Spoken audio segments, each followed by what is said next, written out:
Welcome to Manga Machinations! It's episode number 486, and we're doing a Psycho selection on Berserk. Good night, Fat Joy! I'm Dakazu. With me is Darfox8. Hello, everybody. Morgana Santilli. Howdy.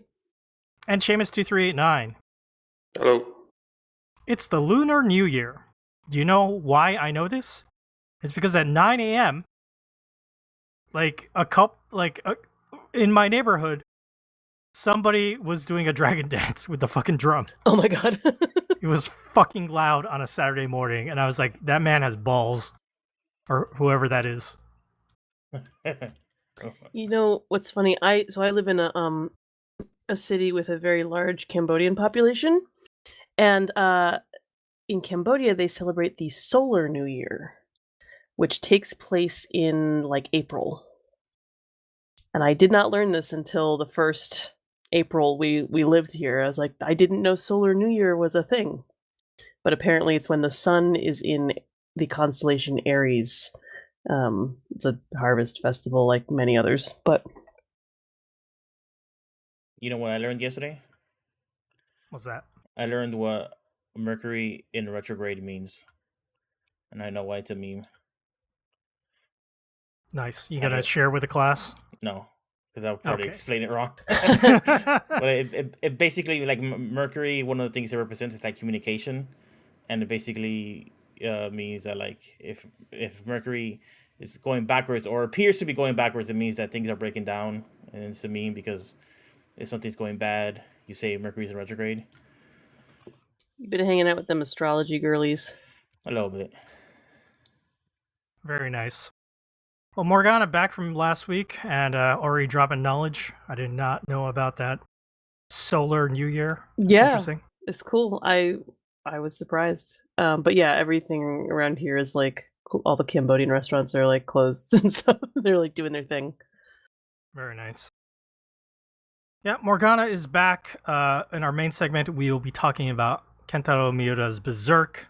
I'm very excited. I hopefully will do a good job explaining things. But before we get to that, let's do a quick coffee update.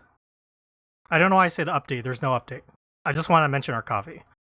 If you want to support our podcast, please buy us a coffee. Head over to ko-fi.com/mangamac. And you can help support us like the many people on this visual.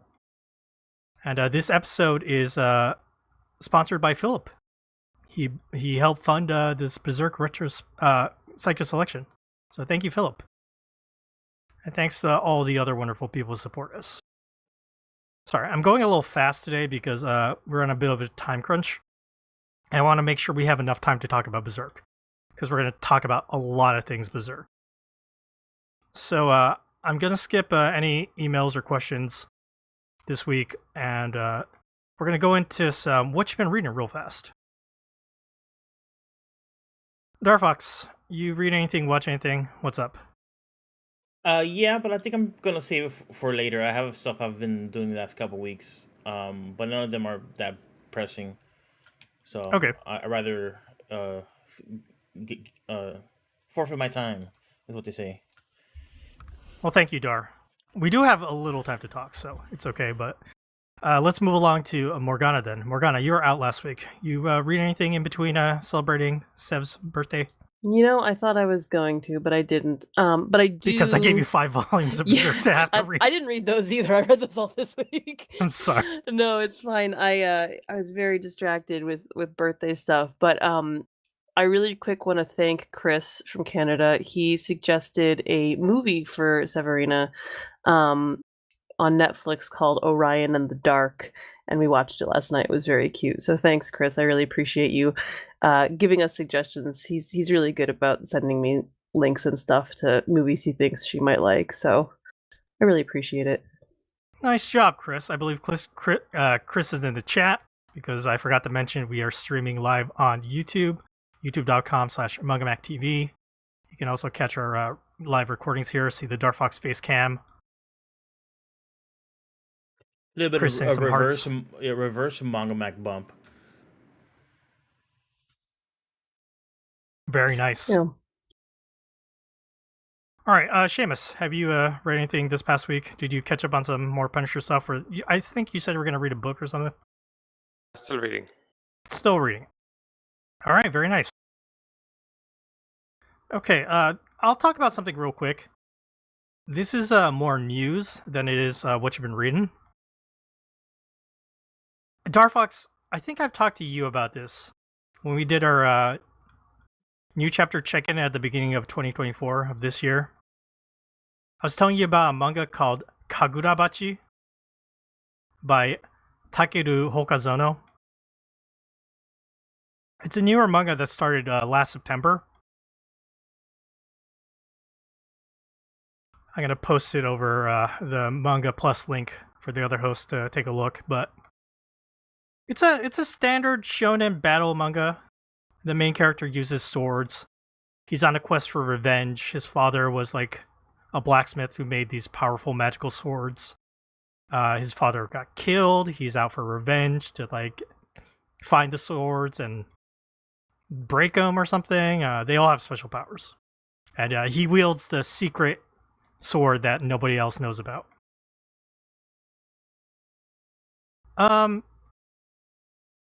This manga got a huge bump. It wasn't doing well popularity-wise in the magazine. But Morgana, hashtag Bocce Flex has happened. Huh. Fans all over the world who call themselves Bocce Bros bought and imported Volume 1 of Kagurabachi that just came out this past week. And they have helped bump the popularity of that manga. I think that's really fascinating because I don't think I've seen that ever happen ever in Weekly Shonen Jump. We have a manga here that was honestly it's okay, but it's nothing like outstandingly special. But I don't know, people really like this manga outside of Japan. And it was at the back of the magazine, so it wasn't doing well popularity-wise for the Japanese audience. But if you check the Manga Plus app, it's like listed in 5th place, only behind One Piece, Jujutsu Kaisen, My Hero, and Sakamoto Days. It's almost tied with the popularity of Sakamoto Days, to be honest. So it's in like the top 5 on the app. And it's just like, it always fascinated me. I was like, this thing is really popular on the app. I don't know what's up with that. And I guess, the Bocce Bros came through and they made a plan to be like, we got to support this manga that we love. And they went out and, they did a shit ton of pre-orders on Amazon for the physical volume to help boost the sales. And, they released a voice comic. They do this sometimes for promotion. It's not like full animation, but kind of animating like the manga pages, like a motion comic, Morgana. Mm-hmm. And they did one in English language, not in Japanese, in English language one. Wow. And I think that's, as a response for like the international popularity of Kagurabachi. And you know what? This past week, the I believe Kagurabachi had a color page in the center, and it's bumped out of like the bottom tier of Weekly Shonen Jump right now. I think that's crazy and fascinating. Like I said, I've never seen a case where a manga in Weekly Shonen Jump, the international popularity directly affected it in terms of like status. It got bumped up to mid card, Seamus. It was a jobber, and now it's mid card. It was bound to happen. Like they used to have like one main source of like their popularity like ratings, but now they have like multiple. They have like social media. They have like clicks on like Viz websites and stuff like that. And now their app, yeah.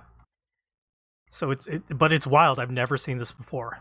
But hashtag Bocce Flex. And if you search it on social media, you'll see a lot of people around the world posting like, "Hey, oh, I just got my first volume," and they're buying Japanese tankobon, Morgana. I gotta say, like, good for them. Yeah, Good, I mean, yeah, this is the kind of campaign that marketing people dream of, honestly. Yeah, and they can never pull it off usually. No, because here's the thing. People are going to trust fans more than they're going to trust somebody who is being paid by the publisher, right? Even if, I mean, I can tell you honestly that people working in manga pretty much all love manga and are real fans of the work. We're still paid to promote it, right? So obviously it comes across as, it's our job. But when somebody just really loves it and they're the one promoting, I mean, that's why book talk is so popular and like certain books are doing really super well because, charismatic teenage girls are crying about their faves on TikTok and books are selling like hotcakes because of it. it's just very. Oh, go ahead. I was just the allure of genuine grassroots is powerful. Mm-hmm. I'm kind of sad though because I think there's another manga, Martial Master Asumi by Kawada. He's the manga artist behind Hinomaru Sumo, which is fairly popular. His MMA manga is going to get canceled instead. Just kind of a bummer. The haves and the have-nots. Somebody has to lose. Yeah, there's got to be a sacrifice somewhere.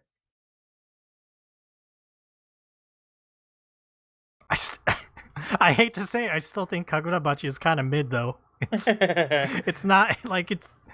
Yeah, I mean, a lot of the most popular stuff is not necessarily the most intriguing stuff, right? And that's not, I mean, I don't want to see anything get canceled. But that's not the way Jump works, so It's not. It's a meat grinder. But I got nothing but respect and applause for the Bachi Bros. That went out, did the pre-orders, bumped in sales numbers. They did the work. Good for them. Yeah, Good put for your them. money where your mouth is. I mean, I can't tell you how many people try to, oh, why didn't you publish this or that? Like everybody, this would make you tons of money, and it's like, would it? Would it though? Like, put your money where your mouth is. They did. Bachi Bros. Bachi Flex, baby. They sure did. It's funny because it's also like a post. Did you hear the news about like the 3 foreigners in Japan getting busted for they were doing the leaks? A lot of scanlation groups shut down. They were depending on that. Way to give foreigners a bad name. Yeah, but not the Bachi Bros. So they're good boys. They're good boys. They're good boys supporting their manga. So it's I haven't seen it happen in like the past whatever years I've been reading Weekly Shonen Jump and following like the different series there. It's pretty crazy. I wonder if they can we'll continue to see more influence from audiences outside of Japan, affecting publishers. Just want to bring that up. It's very very interesting news. It's cool. Mm-hmm. Okay, I'm looking at the timer, and yeah, we feeling barely, nervous. We've barely started, but I think we're gonna end what you've been reading and the news, and we're just. It's gonna be a meaty episode, just like Guts. Just the main segment. Yeah. Before we get to that main segment, though, I will talk about what we're doing next week.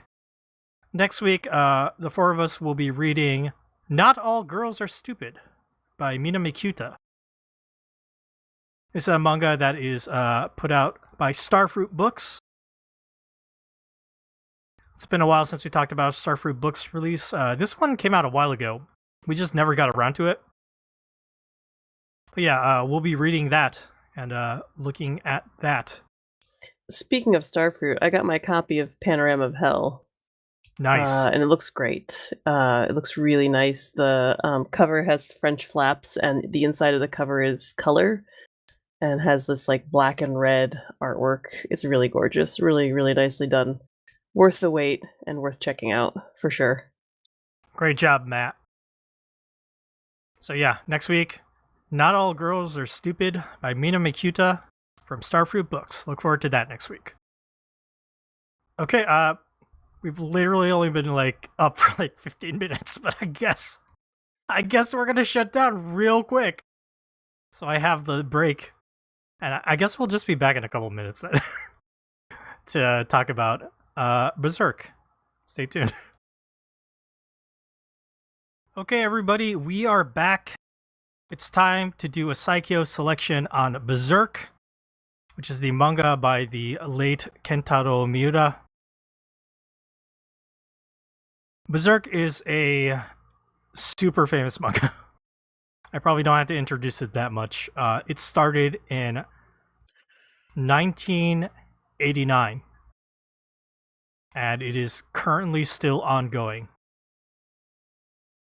After the death of Kentaro Miura, his friend Koji Mori is now supervising the series.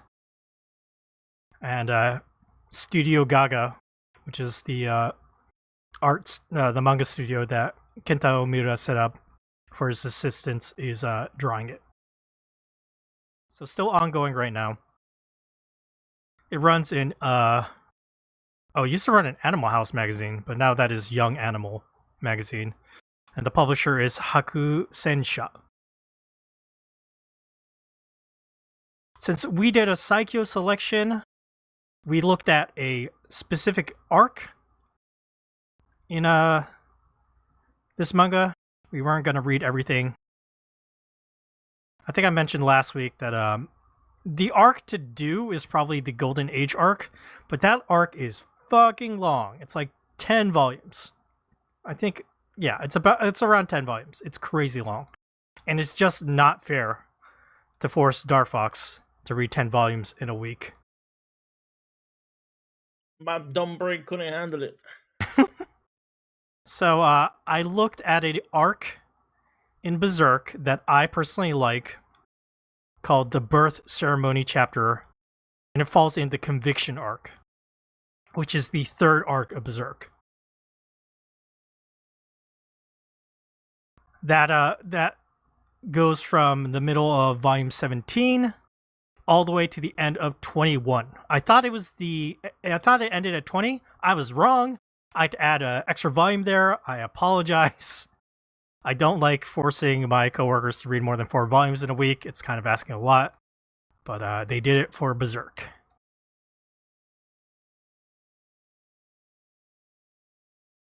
Let's see. So the English editions are put out by Dark Horse. And Dark Horse, of course, puts out super fancy physical editions. Sometimes, yeah. It takes a long time. You'd think they'd be putting those out like nonstop because that makes them the most money. It absolutely makes them the most money. Absolutely. I see the numbers every week. They're wild.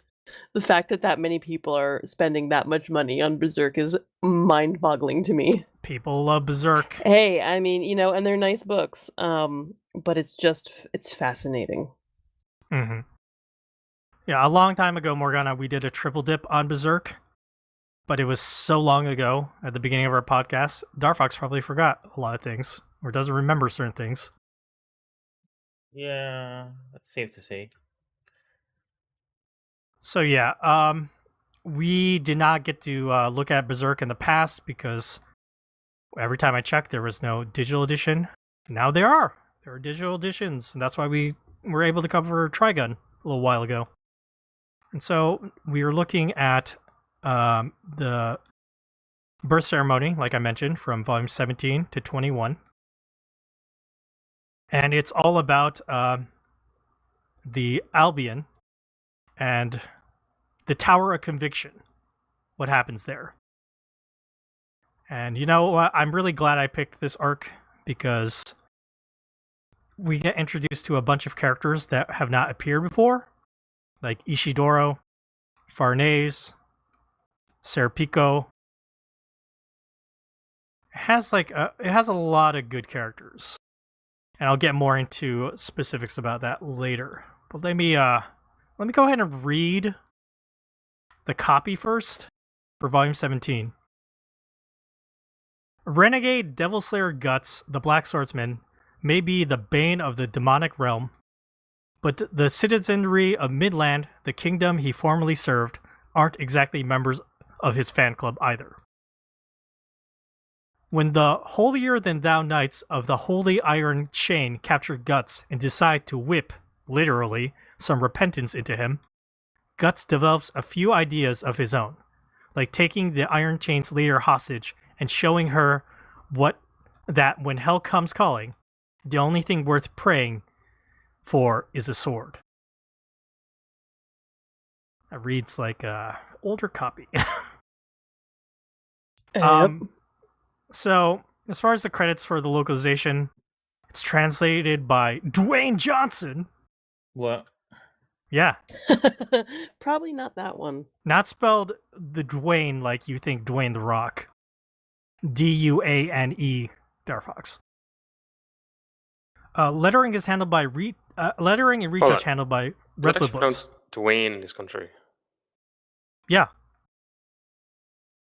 How would you pronounce it, Seamus? I'm just trying to think now. It's not Dwayne. It's like, would it be Duan? Paul Duan. There's an Irish director. That's his second name. But I'm just trying to think how. Is it more like Duan?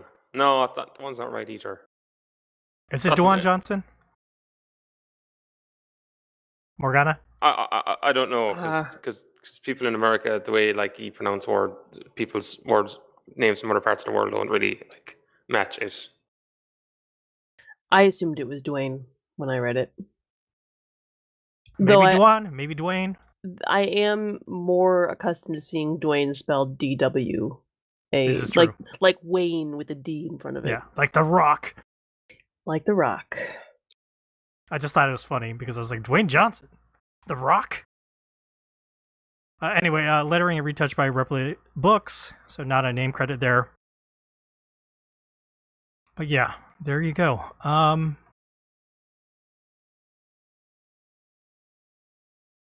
I don't want to get into story stuff yet, specifically, but I guess I should give like a general thing that happens here. Guts has to go save Casca, who has gone missing from the safe haven that she was left at. And that takes Guts to the land of Albion and the Tower of Conviction. He has a run-in with a bunch of new characters, has to fight off one of the best enemies or antagonists ever in this manga. Thing from the Fantastic Four. I mean, Thing who got religion. Actually, I think he's Jewish. I'm pretty sure that character is Jewish in Fantastic Four. Chris is asking a lot of questions in chat. I will get to those. I'm not like, if I start talking about the plot, I'm going to be here for a while. So before we do any of that, let's start with Morgana. Morgana, you've had to sell Berserk to a lot of people. Sure have. You have not personally read Berserk at all until now. That's correct. I just, to everybody who recommended Berserk to me, told me it was the best, best manga ever, really enthusiastically, requested I read it. I just want to say, what the actual fuck? You guys, there's a satanic orgy in this arc. You're just recommending this to just anyone? What the fuck? That is to say, it's not that I didn't enjoy it, but it is a kind of weird thing. I picked the arc with a satanic orgy. Yes, again, it's not that I didn't enjoy it, but I'm reading this going, oh, I didn't realize that Berserk went this hard. Like, I had a feeling there was some of that, but this one was particularly saucy and violent. But the violence, I mean, that's everything. No, I thought it was pretty good. I will say I don't think that everybody kill me. I don't think Berserk is my thing. Which is to say, I enjoyed reading this. I don't think I could read it for 40 plus volumes. I don't think this is really like I mean this is a male power fantasy, and I don't mean that in a negative way, right? Like but there's so much going on here that I, as a woman, am like, I just like this is dumb. This is dumb. This is dumb. But it's also fun, and I see why it's fun, and I see. I mean, the artwork, like, don't even, like that's incredible. I have nothing bad to say about Kentaro Miura's artwork. I have some things to say about the women and the treatment of women, and how many tiny perky little titties are in this book. There's a lot of perky little titties. Tiny little perky titties. I will say my favorite character is Luca, the communist prostitute. Yes. She's amazing. I figured you would enjoy her. She's great. She's perfect. No notes. She's kind of like the only woman character that doesn't have like a lot of baggage. A lot like, well, you know, like let's get, you know. Oh, like in juxtaposed to Nina. Nina and Casca and yeah, Fernaise. Yeah. That girl ain't right. That She no, she needs help. And what's really funny reading this, I was reminded of so many things we've read together in the past, which I think this predates all of them. But I was reminded of Orb and Innocent because of the torture angle and the religion angle. Mhm. I was reminded of Dorohedoro a little bit. Just kind of the concept of like all the bad feelings making demons essentially, or making these spirits, which I thought was really neat. And I think it speaks to how much of an influence probably Berserk was on manga, whether it was conscious or not. That other mangaka are not necessarily taking ideas, but that, some of these things kind of live in the manga ether, you know what I mean? Like, oh yeah. And I have no doubt, I'm sure Kyu Hayashida loves Berserk. I can feel it. Like, reading this, I was like, I bet you Kyu Hayashida's into this shit. A lot of manga artists love Berserk. Yeah, I'm sure. And again, it's beautiful. It's very. I understand also why people who read Western comics who don't typically like manga, I understand why they like this. Yes. I understand. I always knew that they did. I get it. Like it's very it's a very much a European fantasy in a lot of ways. European style fantasy. I also really like the little elf fairy dude. Puck, he's great. Comedic relief. And the kid, Ishidoro, yeah. Yeah, I love him. He's fun. I feel like kid characters can be so hit or miss, and I feel like his just leaning into I'm a shitty kid who's gonna manipulate and get what I want, but also I'm adorable and must be protected at all costs. It's perfect balance there. So yeah, I liked a lot of the characters. I don't know that I cared about Guts in particular. His design is great. His again, he's got angst. Yeah, he's got so much angst. He's got so much angst. He and Casca look very cool. But they've got he's just full of hate and she can't even speak. So I'm like, okay, whatever about you guys. It's all about the side characters. I mean, to be fair, I threw you into volume 17 of this, which, by the way, this was the chapters in volume 17 were written in 1998. I was still in high school. I was in elementary school. So like you mentioned, definitely predates things like Dorohedoro and all the other manga you mentioned. But there's there's a bunch of stuff, specifically the stuff from the original 1997 anime that covers what's known as the Golden Age arc, the backstory of Guts, his relationship with Casca, this other person known as Griffith. That's all there. Yeah, I know of Griffith by name and sight. And when he appeared, I was like, oh, cool, it's time for Griffith. And then it kind of just didn't happen. And I was like, I kind of wanted the pretty boy, though. I hear he's a dick. From what I understand, he's not great as a person, but I wanted to see more of him because he was very pretty. I can help explain some of the things there, but yeah, Darfox, go ahead. You want to talk about? I was gonna ask if you know what Casca's like origin is and why she's like fucked up the way she is. Me, I know nothing. Okay. I thought it was kind of like evident based on all the A imagery. you can see, though. little bit. It's kind of explicit imagery, but like if you don't know the origin, it could just be more like fucked up heavy metal like demon shit happening. Yeah, I mean, yeah, I have some. Like yeah. Essentially, she was raped by demons and shit, and it fucking broke her head. Cool. Yeah, I hate that. Just by the way. Yeah, I and mean, it was done like in front of like Guts. Guts was like held down, and it was like it was all like taunting Guts. So it was like literally man pain. Like, you know, it was. I don't know. yeah, there are a lot of refrigerated women here. Like male power fantasy, and there is some deep seated misogyny here, and I don't say that to say that this is a bad series, right? Like, it's just the truth. It's honest. But yeah, there were some times where I'm just like, okay, I just got to get through this part. It's fine. We say kind of frequently on this podcast, or at least occasionally, that sometimes the mangas are products of their time, and I think Berserk is one of those actually. Yeah, time and the because genre. yeah. The genre that would definitely place it. I'm not saying that Berserk wouldn't be anything like it is how it is if it was done now, if it somehow that could happen, but I do think some things would have been more subtle or nuanced. I think. Hold on, didn't Goblin Slayer, how many years ago did Goblin Slayer come out? Yeah, but Goblin Slayer is Yeah. trash. Like Berserk is like what? Yes.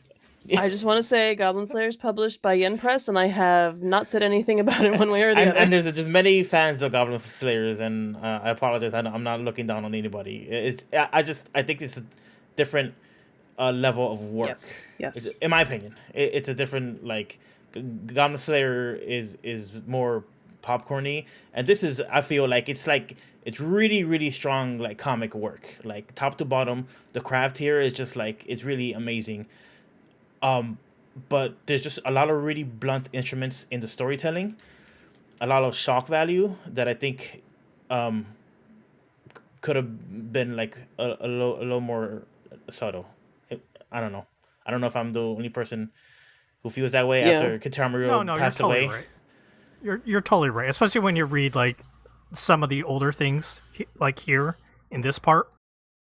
A lot of those edges, I think they start to get sanded off a little as the story keeps going on. And I'm not even saying like you can't have demon rape. I'll try not to say rape too much in this episode. You know, That's a fact. I mean, it's here. Yeah, like I'm not saying you can't have like just terrible shit like that, like the torture and like all the assault in the book, but it does like the way Berserk is one of those like 2-page spread books. It's one of those books where you like, you know, like the bigger format you have it in, the better, because you can fucking look at these huge fucking really well detailed 2-page spreads, and a lot of them are of like violence against women sometimes, or at least it's a component of it. Yeah, I mean, yeah, I think a lot of it is the trapping of the genre, again, the time, and I honestly think like at one point probably it was assumed that it was just going to be dudes reading this anyway, so there wasn't the need to be considerate of a female audience. Not that I think that you should be making that kind of stuff for dudes necessarily, because you could. I mean, I know a lot of men who can't don't want to see that either. But times are different. I think it's understood that audiences are more flexible than we realize. And also just that like you can make complicated things. I agree, Darfox. I don't think there's anything inherently wrong with having really bad things happen, and I don't think there's anything inherently wrong with characters being driven to a breaking point. I think the problem comes when that's all you're getting from your female characters, right? And I will say again, there were a couple other women who did okay in this arc. But really, I mean, it was a rough one. It's like, yeah, I mean, everybody's getting rescued or like, I don't know, getting off on torture or like, mothers getting killed. I mean, it's just like it was not great. It was not good stuff. In terms of uh women's rights, women's safety. Um I don't think there's anything inherently wrong with that, but it does get a little bit as a woman reader, gets a little bit daunting, and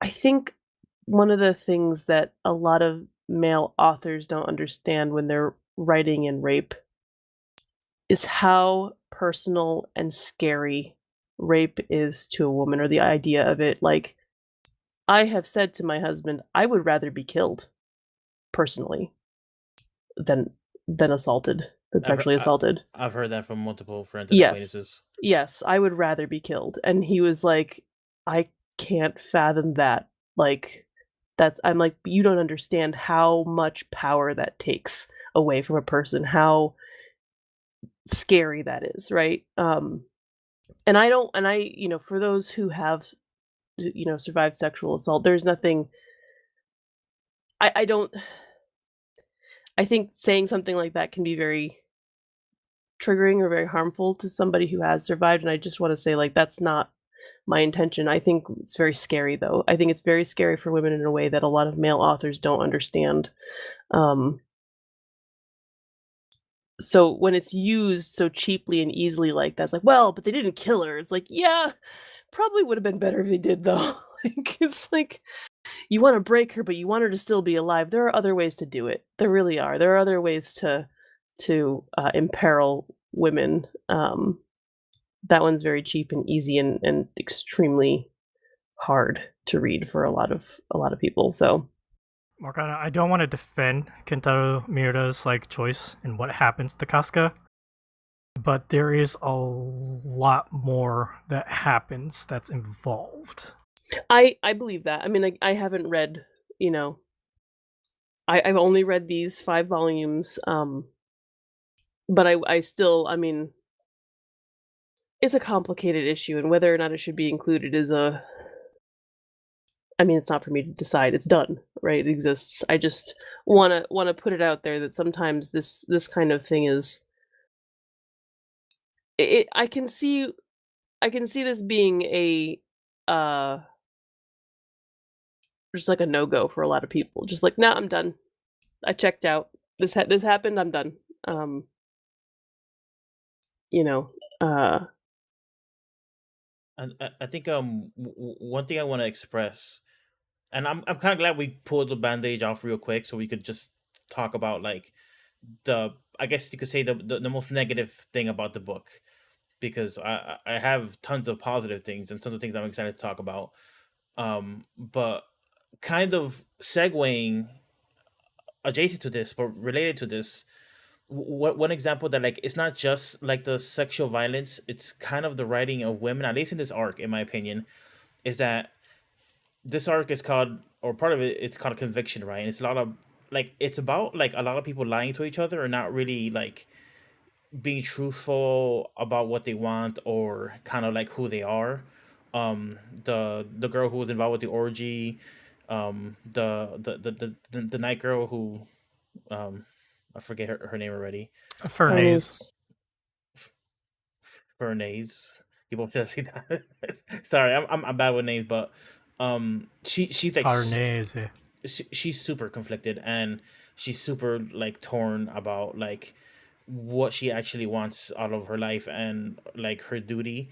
Um, the only character that isn't like that the only female character that isn't like that is Luca, um, and none of the guy characters are like that. That I can think of. I guess you can try and read into like the, because the torturer characters are completely delusional because they believe in a god that doesn't exist or whatever.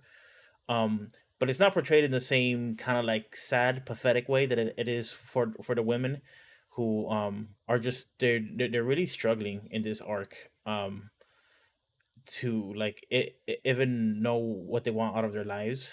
Um, and it is interesting. It is like compelling, like it was interesting to read. Um, but like Guts gets to be like very straightforward and rageful and like cool. And like everybody else is kind of like a mess. Does that make sense? I don't know if you agrees with me or not. Yeah, in this particular arc, totally.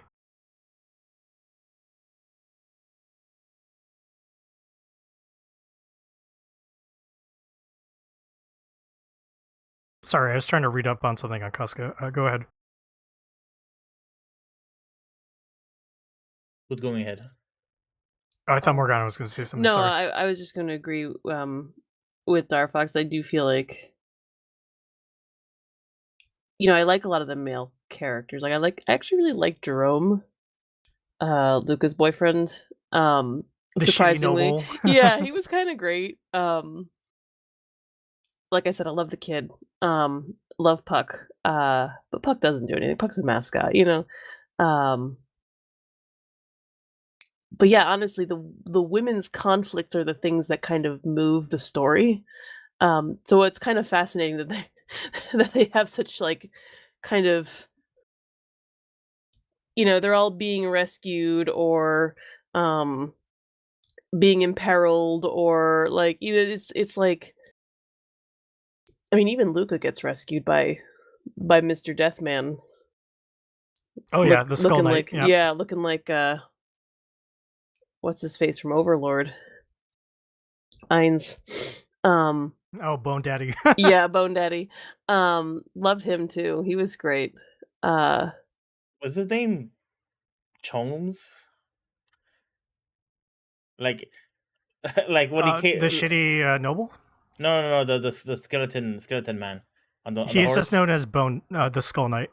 Oh, okay. I thought they named him at some point, and I thought they named him like Chomes, and I was thinking of like Noam Chomsky. I just thought my brain went somewhere different, but I must have misread something. He is someone who has been basically at war with the God Hand, which is like the leaders of like the demons. They're called like The Apostles, is that them?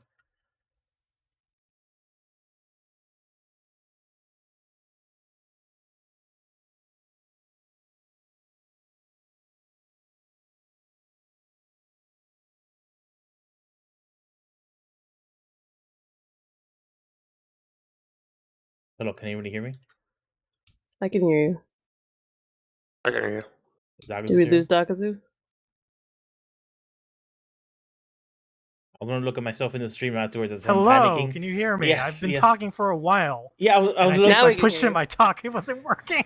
Okay. Yeah, the last thing I heard is after I asked, "Are they the apostles?" and I think you're about to answer, and then we couldn't hear you. Okay. So yeah, I was saying that Skull Knight is actually the person who saved Casca and Guts from the night of the eclipse when all the bad shit happened. And he's someone who's been at war with like those bad people for a very long time. I think the character was set up basically to be like Guts is basically going to end up being the Skull Knight, a person who has long lost his humanity and now only lives for revenge to take out the God Hand. It's kind of interesting because right from the beginning of Berserk, when the manga started, it says this is a tragedy. So I think all the readers assume things are not going to go well. And I think that explains kind of like the Night of the Eclipse, which is like with the Casca and like her losing her mind from like the horrible assault and everything that happens. I'll explain some more of that in greater detail. Because there's parts in this arc that we read that kind of touch on Guts and his feelings for Griffith. How it isn't just pure wrath. Like I think there's a scene where Puck says, "Oh, there's a lot of emotions here, but also ecstasy." That's Yeah. the other thing I wanted to ask about, if because I have like a kind of like an osmosis read of like the story and stuff. So like I've heard a lot of stuff, but isn't Griffith like part of his whole deal is that he's somewhat jealous of Casca because he and Guts had like this really huge bromance, and you can interpret it as an actual romance where like he actually might have loved or No. at least very possessive of Guts. No, I would not do that reading. No. God, this is hard That's to the explain. fandom. This is. Oh, hey, Bunny Cartoons in chat. Hey, Don. We're in the middle of dissecting Berserk, and we've gone into so many tangents and so many things. Legoshi Nendroid. I know, right? Look at that right now. All right, before I dive into like everything in the backstory, Darfox, you mentioned a couple things about like your thoughts on like reading through this birth ceremony arc. Why don't you give me some of those first, and then we'll move on to Seamus before I get into plot questions and answers. Oh boy, it was really fun reading this arc because this arc really, you could really see all the From Software cribbing. Yeah, Like it really is just Elden Ring, and it also is Demon Souls and also is Dark Souls, but this one really felt like Elden Ring in a lot of ways. the wheel enemies went straight Yes. into Dark Souls. Oh yeah, like not Kitaro Miura, Miyazaki from Software.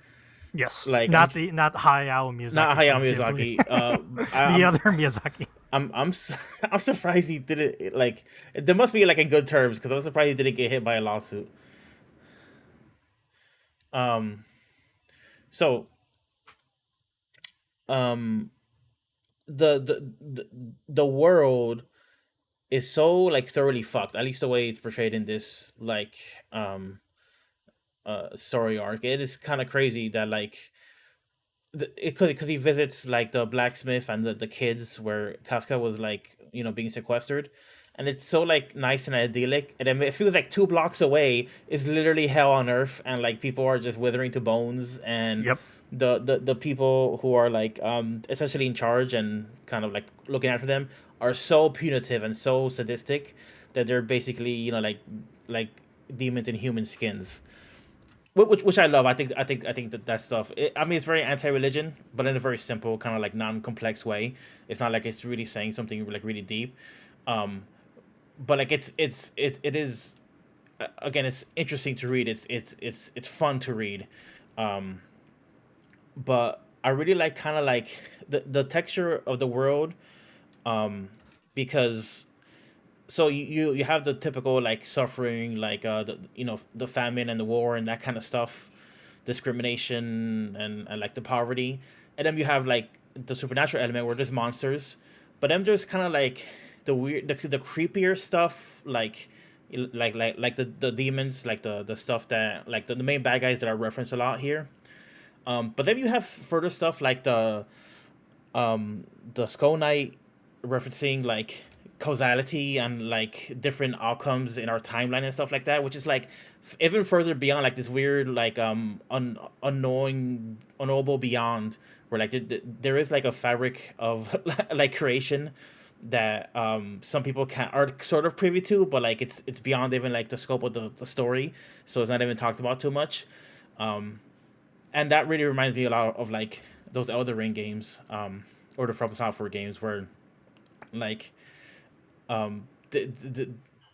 like you're just hanging around like skeletons wearing like loincloths, and then you're doing like the cosmic horror stuff a few hours later.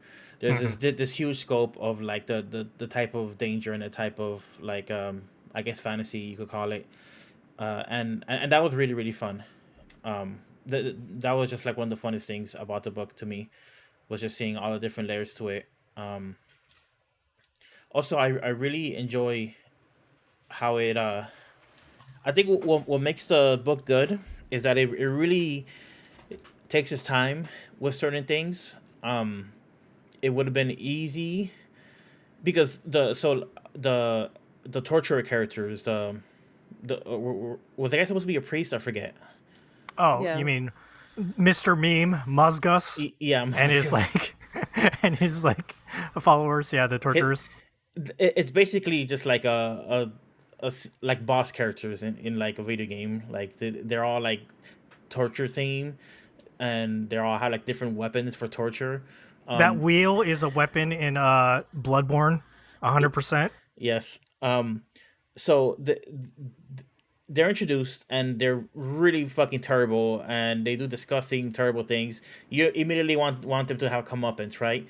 Like they could have just had Guts come in the next chapter and deal with them, but they had the whole like sequence with like the mother and the baby, which is like horrific.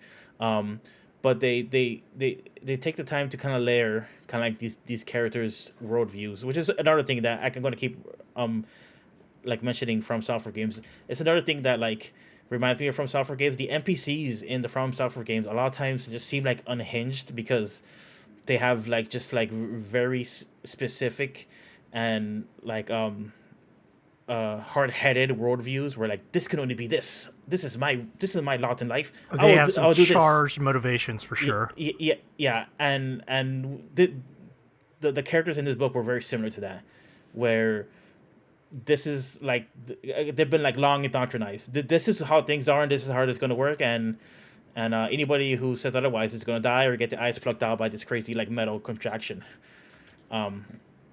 So I guess long story short, it was a lot of fun, even if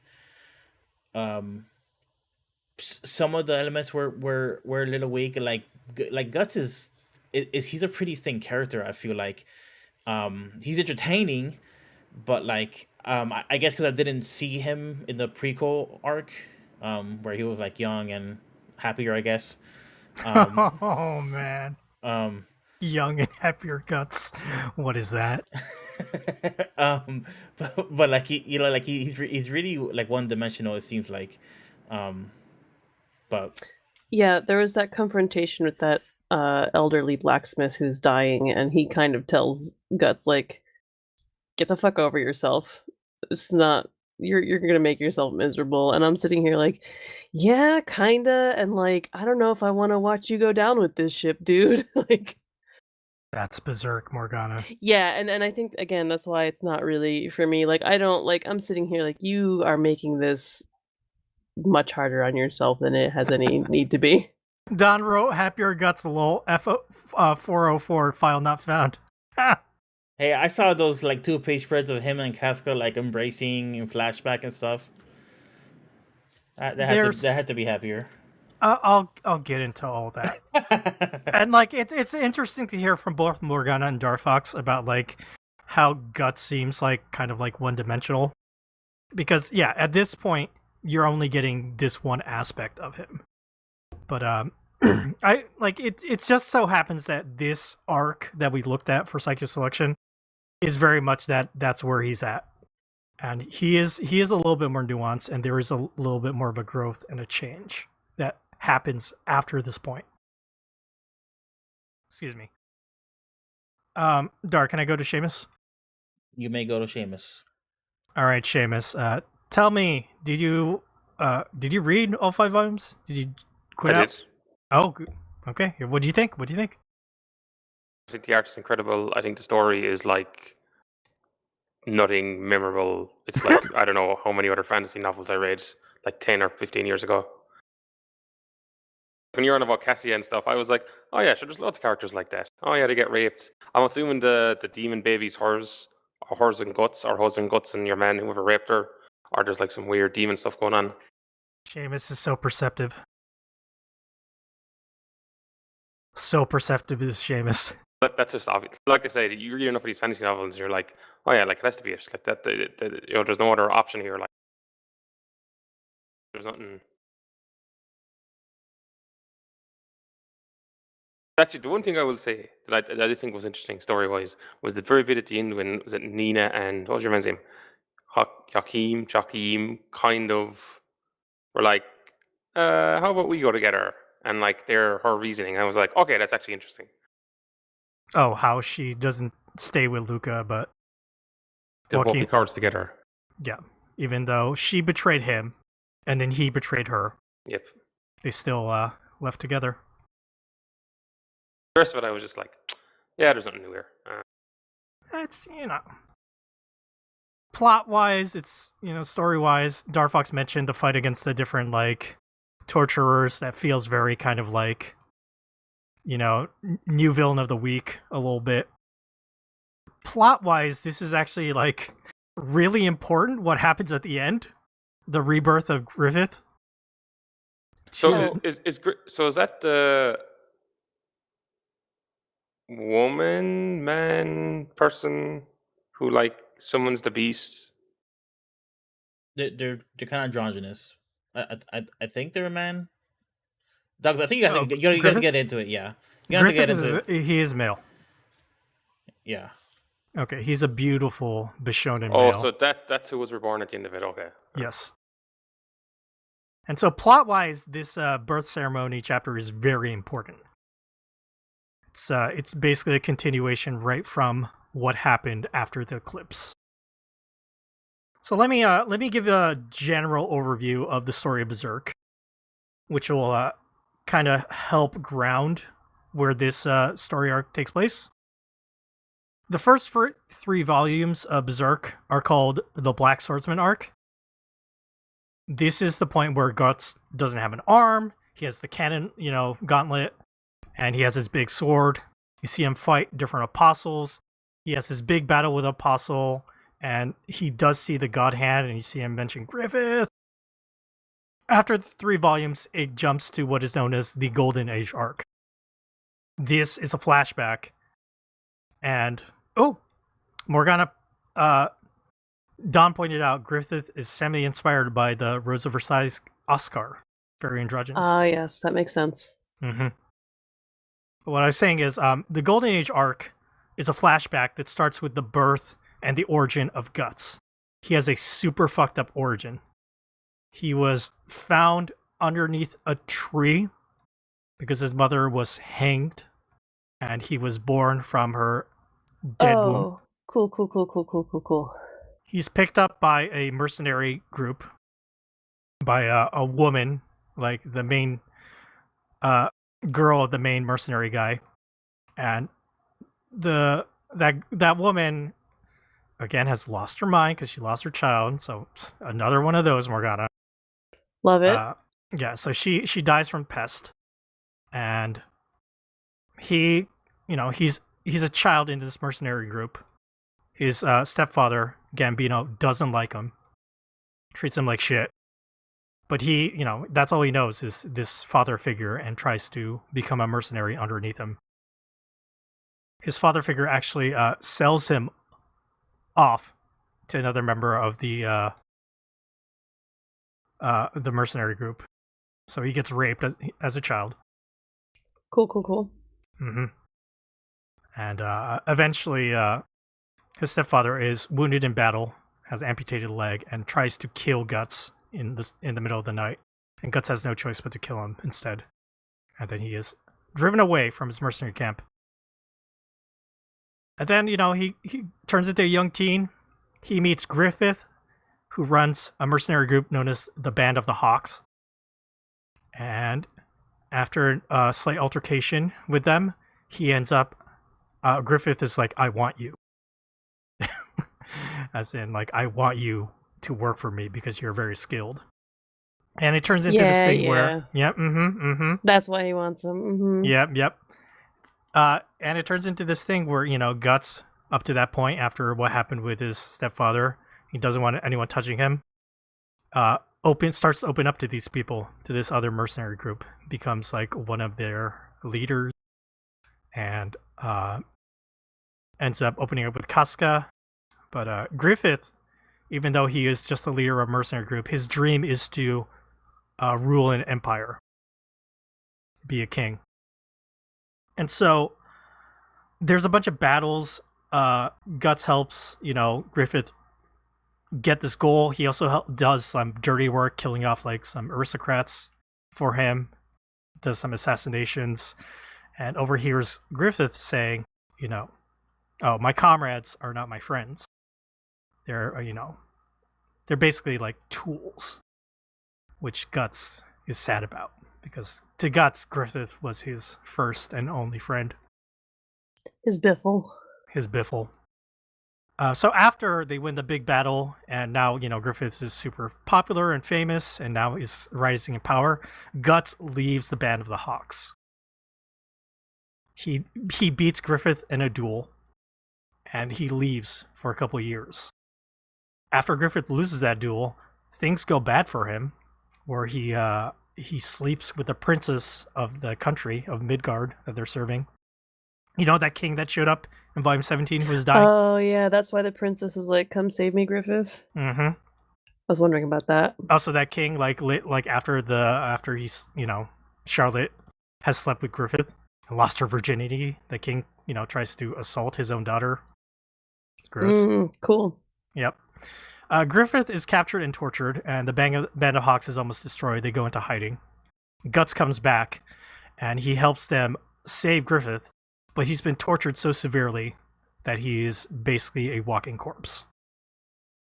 And they escape, but, Griffith is fucked up, and bad things, Griffith is at the lowest point of his life, and that's when the eclipse happens. And so these God-Hand, these apostles, they appear because, what that egg, that the weird-looking face egg that Griffith Guts keeps mentioning, like, it's the Baelith. The Baelith is this egg tool with a face on it that's fucked up that people can use to summon the apostles, so they can, make a sacrifice and then gain, demonic power. Griffith sacrifices everybody in the Band of the Hawks, so he can to get his power. And he's given this choice, and like he almost doesn't do it, but he does it because he looks at Guts and he realizes Guts is the only person in his life that ever made him forget about his goal. Bromance.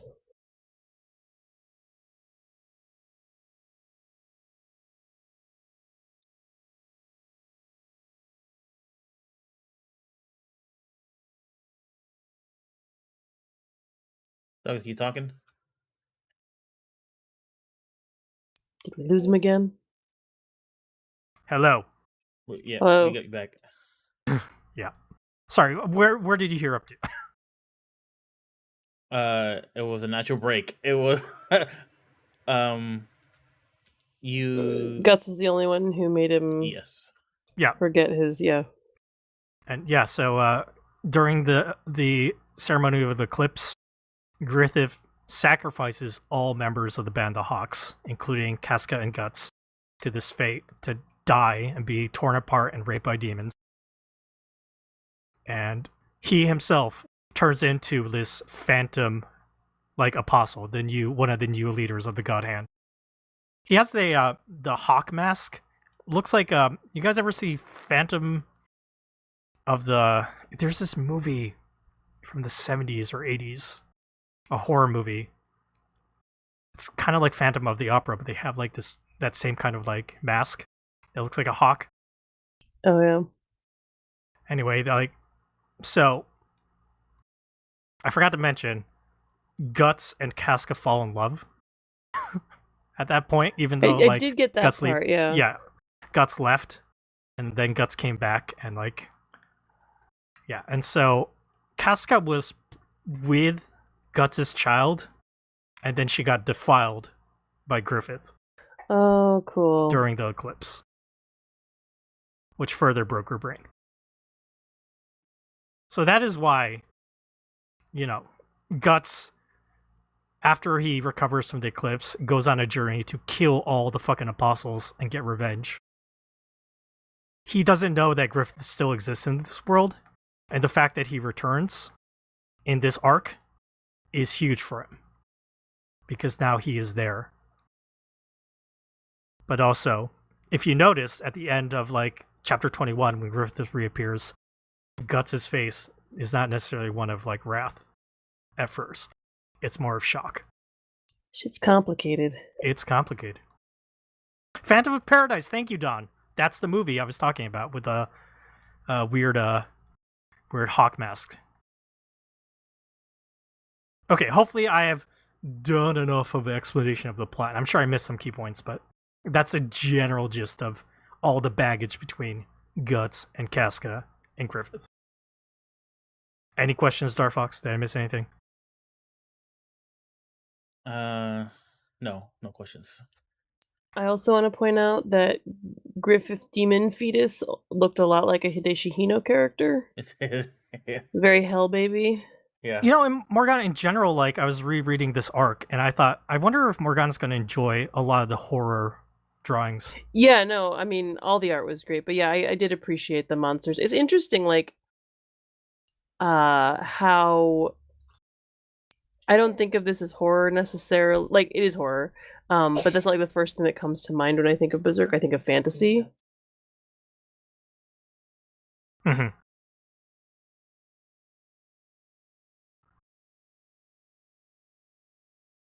That makes sense. It's a dark horror fantasy. Yeah. Sorry, we've got some bedtime behind the scenes stuff going on over here. Some visitors. Yeah. Cute. Candy coated clown, they called the Sandman. Don't show your daughter Berserk. Yeah, no, don't let your 4-year-old read Berserk. That's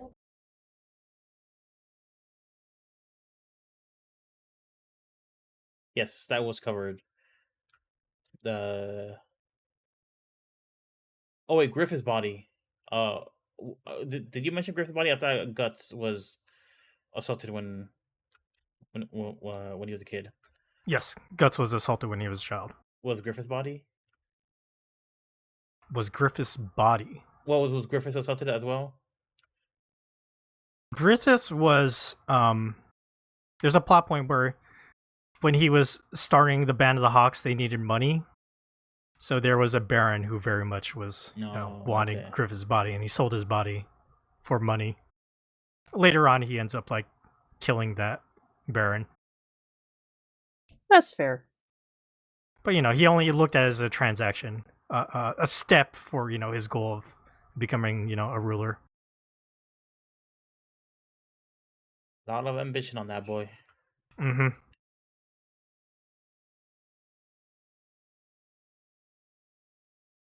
So yeah, very complicated history between Guts and Griffith and Casca. It's kind of interesting, like right after the events of the eclipse is what the beginning of the manga is. And then right before we read, where Guts is captured by, the Iron Claw, he did an arc where like there was a village and there was a apostle kid in there, and it was very violent. And Guts is still very much like, fuck everything. The thing after this birth ceremony arc is all those characters that we met here, like Ishidoro, Farnese, Serapik, they become traveling companions of Guts. Yeah, I actually am kind of curious about that. I know I said that I don't want to read 40 volumes of Berserk. Mhm. Sorry, I love Don's comment. In the Two of them should have just formed a polycule and avoided all the heartache. True. Very true. I am intrigued by these kind of secondary characters and their interactions. So I kind of like to see them together doing things kind of more than I care about Guts's man pain. Though he changes a little after this too. Yeah, I because bet he of those does. companions. I bet he does. That's something that's the kind of shit that I eat with a spoon. I mean, tough I did not men pick that having part. I'm sorry, feelings. Morgana. I know, like that's, but it wouldn't have meant anything if I hadn't read this. You know what I mean? Like it doesn't. Farnes, whatever her name is, she needs to do something. She's the Zuko. She needs to do something about her hair. But so did She Zuko. does. She cuts it. See, so did Zuko. Amazing. Anything we say just comes true. Okay, the donkey man needs to use the machine gun. He does. Also That true. happens, Yeah, totally happens. There's a machine gun. Amazing. I'm slightly sad that we didn't get to read right after the end of Birth Ceremony.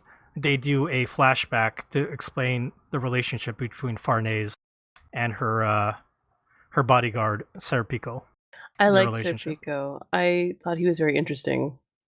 I also liked his design. I liked it, Yes. The fox like eyes. Yeah, there's a lot of the women are kind of samey in some ways. I was talking about how they all have tiny perky breasts. But I do think like there is an interesting breadth of character and facial expression in Mira's artwork. And I do like some of his designs. That Father Mozgas guy came like way out of left field for me. I'd never seen him before. I was like, the hell is this? Mr. Flatface. I love they have So an origin weird. for the flat face. They're like, see, that explains the flat face. And like, does it though? I guess it might. The fucking 1,000 prostrates in front of like the cross a day. Yep. Were you all surprised with like the amount of comedy that was in some of this? A little bit, yeah. Yeah, And I a little think bit. that's probably why I liked some of those side characters because they're the ones who are comedic. Though even Guts gets a little bit of humor every now and then, and I enjoyed that. A little bit. I like that, and I think that to me saved this in a lot of ways. 'Cause dark fantasy horror stuff, if it takes itself too seriously, it's kind of a slog to read. You know what I mean? Oh yeah. I can't do Game of Thrones for this reason. Like it's just a lot of like I can't. It's politics and it's I just can't. Even this is pushing it for me, but there's just enough of that like silly late 90s weird manga shit going on that I'm like, okay, I can do this. Darfox, did you catch the Saint Seiya reference by Puck in Volume 21? The Saint Seiya reference. Yeah, they're must have on missed top it. of the tower. Guts is fighting against Mozgas, who's transformed into like God Breath and God Cannon. Yeah. They're fighting against the twins with the long saws, and Puck does a Puck spark to flash them, so Ishidoro Oh. can hit him with like the rocks. Right before he does it, he says, "Burn my cosmos." It's 100% like. How did I a miss fuck- that? What the hell? It's a Saint Seiya reference. Yeah. Okay, so like, I did also like the comedy stuff. But when I was reading it a little bit, I was like a little bit like, I don't want to be disappointed, but like, I feel like Berserk has been like built up so much, because it's such a prestige manga book and so many like American comic fans, or non-manga readers enjoy it, that like it was just kind of built up in my head as something that's quite different.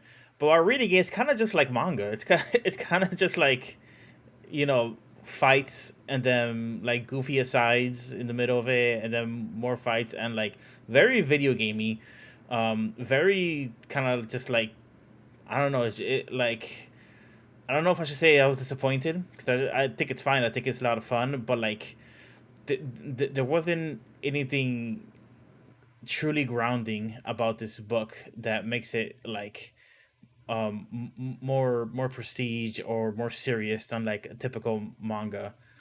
I don't know why I expected that, but like, it's just a pretty hardcore violent book that's like fun to read, essentially. Yeah. I can see, like, based on the reputation Berserk has, why you thought that. But I'm glad that Kentaro Miura proved that he's just a man making comics. He's just making some fun comics. Fun and really quite impressive comics. I also just want to talk about when Father Mozgus transforms for the third time into his whatever god thing, and he's fucking calling out his super moves like some Yes. kind of Yeah, that's shonen supervillain. Yes. that's another thing that made me be like, what the fuck? Why is he doing this? Like, That was weird. That to me was like, this does not belong here. it's like, God, Thousand Fist Cannon. God, I hope if something ever happens and I get like temporary superpowers I gotta use to like fight somebody, I have the presence of mind to just yell out moves. You know, it'll be like it'll be such a waste if I don't do that.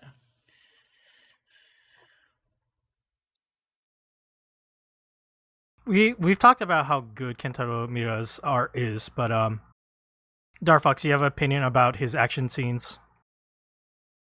I actually I read it on my phone primarily, and my phone doesn't have 2-page spreads, so I did quite a bit of flipping back and forth, which might not have been the case if I had the natural book 2-page spread. I didn't. It's nowhere near as bad as like Naito or anything like that, but there were a couple moments where I did feel a little lost. Now I will say that was kind of just an occasional thing. I think I would say most of the time I'd give it the credit that it's actually very fluid, and they like to portray Guts's like attacks as like very momentum based. I think it's because he has a really big sword, but there's all like he's swinging his sword, cutting people, and then like flipping out of the way of stuff, and that stuff always like read really well, and that stuff was always like fun to read. But there was a couple times when I did have to flip back and forth. So I wish I had this is one of those situations where I really think that like the proper reading device is like paramount to really enjoy this book. Okay, this is a good time to bring up something. We read most of these volumes on Kindle. I was curious, so I took a look at a volume on Dark Horse's digital reader. That reader is fucked 7 ways to side. I can't even say it. What's the phrase? It's fucked 7 ways sideways to Seinfeld. 7 ways from Sunday. Okay, 7 ways from Sunday. Thanks, Seamus. The Kindle one, sometimes there's a gap. Like Darfox has this up on the screen, this awesome 2-page spread. There's a gap in the middle of it. It's not ideal, but it's not the worst, right? We've seen other digital editions where they've, closed the gap and they've got it matching. It looks a lot better. The Dark Horse one does close the gap, but I don't know why the fuck somebody did this. When there's a 2-page spread, they add a 3rd page on the left or right of that 2-page spread. They treat the 2-page spread like a single panel. And they're like, somebody was like, well, this isn't enough here. We need more paneling. So they added a 3rd page. And it completely fucks with the page spread order. Because, I gotta say, that I never saw that when I was reading it. Okay, On Dark Horse Digital. I talked to you, Seamus, about this a little bit. But even from the beginning, even if you don't see that, Seamus, the page order from the beginning is wrong. It's not laid out correctly. It's a mess. I didn't see what you described, but I did see duplicated pages. I think because for some reason, I think they start off on the wrong side, and sometimes they have to add in a page twice to like make the page count add up, or something. I'm not sure what's going on. Whatever. It was like there were a lot of weird instances on the Dark Horse reader. It's for you. I would say for me, I had no issues at all once I realized, it defaults to fit the width. I need to change it to fit the height. After that, all good. Yeah, there's a button you gotta hit twice, because if you hit it once, it takes it to the zoom in to the panel view, and then when you hit it the 3rd time, when you hit it the 2nd time, it takes you to the 2-page spread. Like the 2 pages are across the page, or the screen of the browser. My reading experience was, if it wasn't set to height, if it wasn't set to width, if it's set to height, I could see both pages, but then I get the 3 pages, right? If I was set to width, it would zoom in, and it didn't give me an option to zoom out, so I could see the whole page at once. So either way, I was screwed. You gotta take a screenshot of 3 pages because that's like mind-boggling. I can't even kind of. I might take a screenshot and just post it in our Discord so people can see like how crazy it was. They invented a new book format, a new format of binding. They're like, I was so incensed reading through on Dark Horse.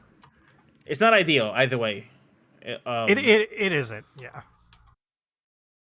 But it works well enough on the Kindle, I would say. So It's kind of crazy how like this book isn't that well preserved digitally. It's like, one of the most famous mangas. oh, we can say something about the localization. They didn't redraw any of the sound effects. They just Yeah. put very tiny, hard to read translations there. They I did. prefer that over Dark Horse's other methods, which include a fucking glossary at the back of your book. The Yeah. worst, yeah. Always the worst Kurosagi choice. Corpse Delivery Service. Yep, yep. Terrible.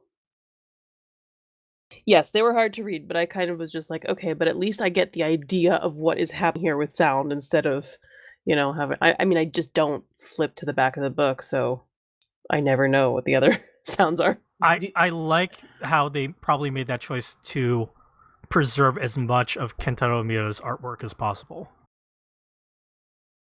Sorry, Gar, you were going to say something. I think that's a generous assumption, but I think these were released a while ago, right? Like these translations are pretty old. Yeah, I think so this came out in like 97 or 98 originally in Japanese. In English, I think I saw it was 2007.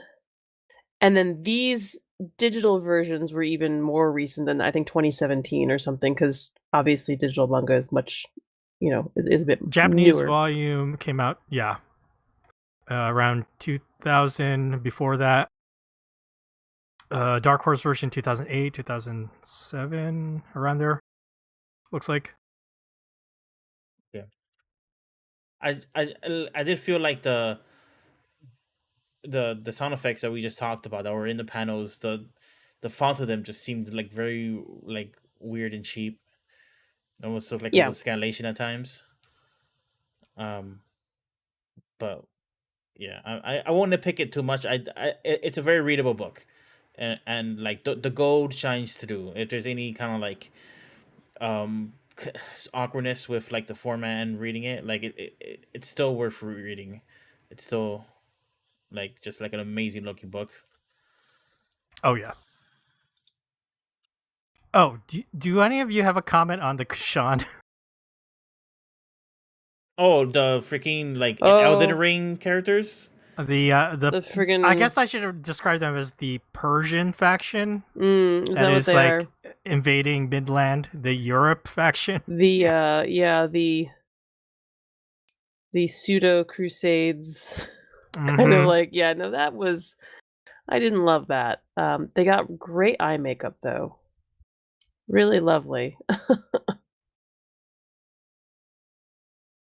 Yeah. They look exactly like those assassin characters in Elden Ring. They even use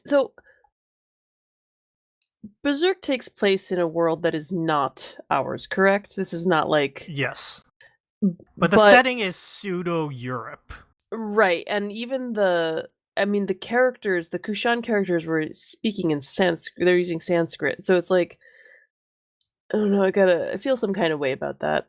Yeah, I'm not sure what that way is. I don't think it's good.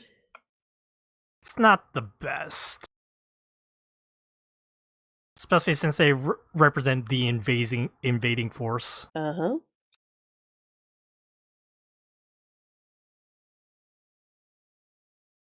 Darfox flipping through pages trying to find it.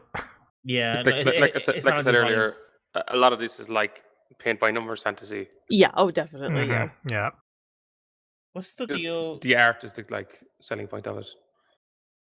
What's the deal with hold on, I'm trying to see if there's any boobies on this page. Okay.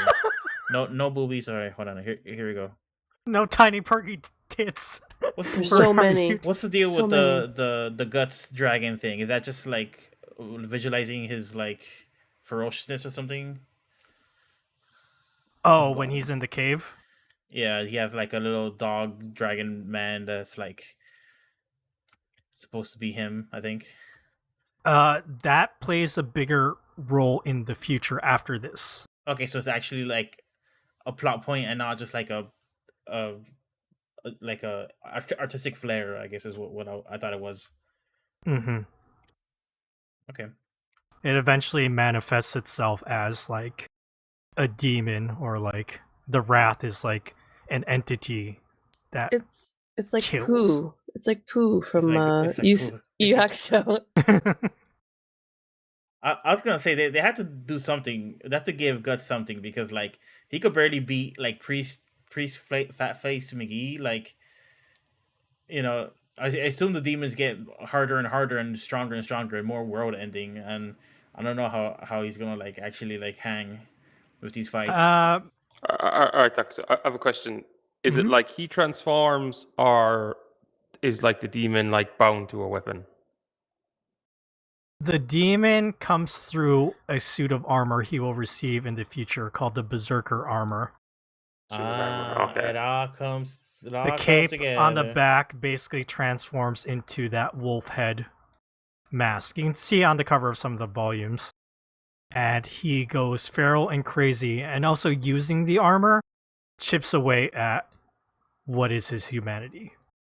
Little by so little. I was like looking up. I was like trying to see had interviews for this guy to see like, okay, like clearly this guy has read like fantasy novels before, and it was like one of them was like Elric of Melibor or Melinabon. Melniborn. Yes. Melnibone. Fun fact, if I was a boy, I would have been named Elric. Elric! After Yes. Elric of After Elric of Melnibone, yep. Christ, what a I know. My middle name is Relina, which is also from those books. You know, Morgana, we have Don in the chat who mentioned that because this Berserk ran in Young Animal magazine, it's a very seinen magazine. It's known for having like actually a lot of like saucy series with a lot of sex in it. Uh-huh. It probably was an added factor for like Booby editors, but, quota. like, can you put in more boobies, please? More boobies. Douglas, you're breaking up. I don't know if Quite it a got better lot, or not. yeah. Can you say something? Check. Is that better? No, you're still breaking up. I thought it was me. I was panicking, but it's No, you. yeah. Okay, hold on 1 second, everybody. I'm gonna go fix this real quick. All right, he's gone. Let's talk about Dakazuna. What were you trying to do? What were you trying to do? You're still a robot. You're still a It's true. Okay, well, hopefully for the recording it will be okay. I'm sorry for the stream if it's bad. Please forgive.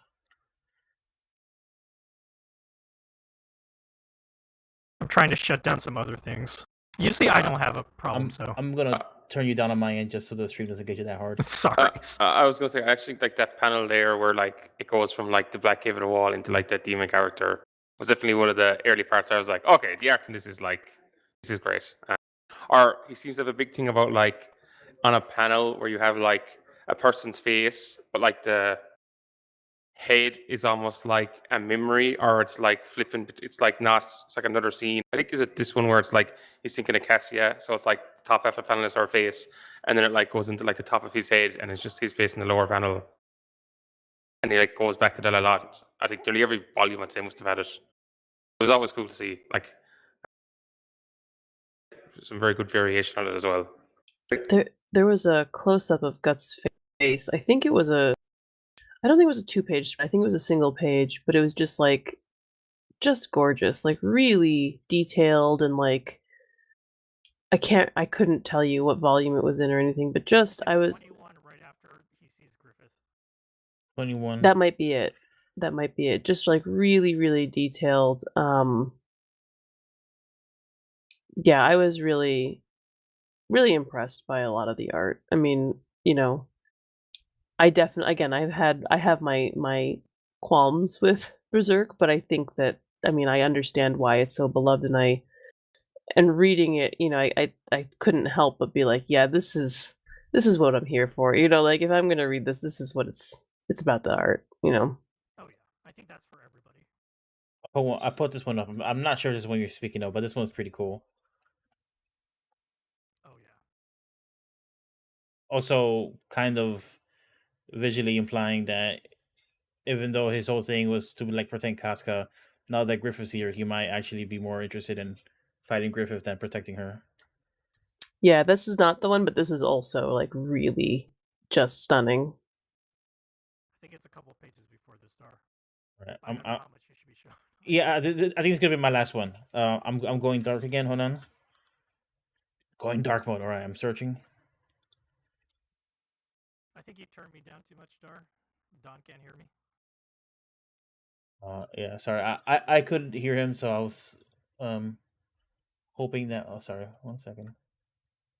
I muted him. I didn't mean that. Oh, that's what happened. No. I didn't. I just did it, but now. Okay, hold on. Okay. Okay, you're a little louder, hopefully.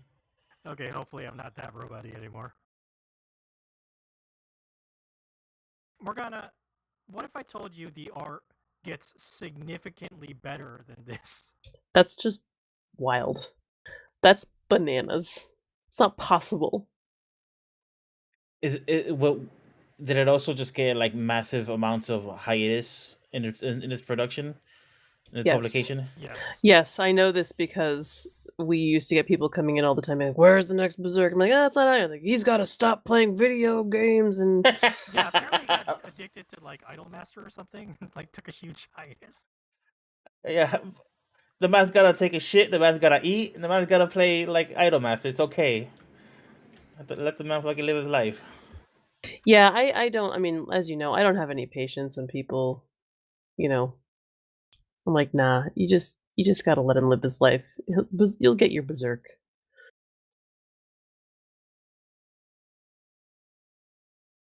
I just posted a link for you all. It is for the sample pages of volume. What is this? 40. Some of the it might be the second to last volume that Kentaro Mira did before he passed away. You just want to take a look at like some of the art there.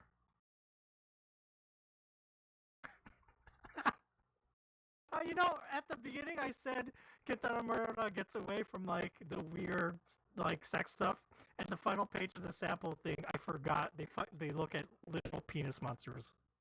Gotta love the penis monsters. Gotta love the penis monsters. The super detailed penis monsters. Oh my god. There's fact to be because I didn't spend enough time looking this up. I was like, this guy read like heavy metal, like the French heavy metal, because like Oh, I'm sure. a lot of this you could be like, yeah, I can see this in a heavy metal comic. It The wouldn't violence, surprise the me. fantasy, the like. Oh, is that Farnes with a cute little Yep. bobbed haircut? Yep. Love it. She becomes a very good character afterwards.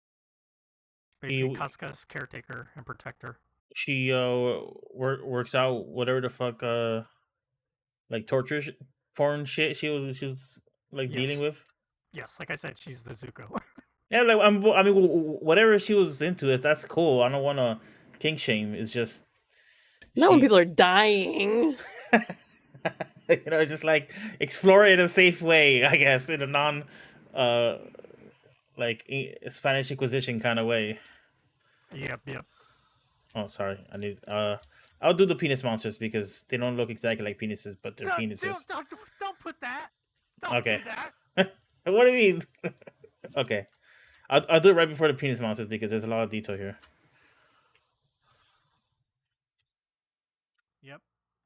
It's a really dense book. There's definitely like, it's funny because I was reading this when I was on the job at work, and I showed it to one of my coworkers who reads this manga occasionally. I was like, the manga's good when the page looks like this, and I'm still reading it, and it was a page that was just full of fucking just like text, and it just crammed full of text, and I'm like, you're lucky I'm fucking reading this Kentaro Miura because it's a lot, but it like I said, it was mostly interesting and fun stuff to read. It's kind of amazing what good art can carry in a story, in a manga. Kentaro Miura was one of the best artists. So, I feel like we've talked about this before, but have we seen any of Sorry, have we seen any of the non Kitaro Miura work yet? Yeah, I have. Is You is mean it like, is it available for you to look at? is it demonstrably different? Like, is it like is it like heartbreakingly different, or is it just like okay, just it looks fine? Is it like? I'm very curious. Hold on, I will show you the sample pages.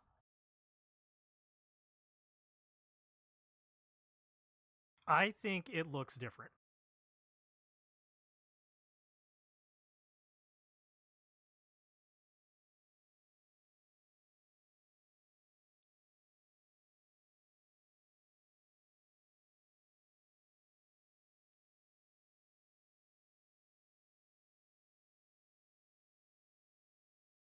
You can kind of see it in the paneling too, which is kind of sad. The samples that they give here is not a lot, but this was done. The art here was done by Studio Gaga after Kentaro Miura passed away. Which I was always hold on. I'm gonna bring Douglas back up because he stopped roboting. Yeah, it does look different. It's nice. Um,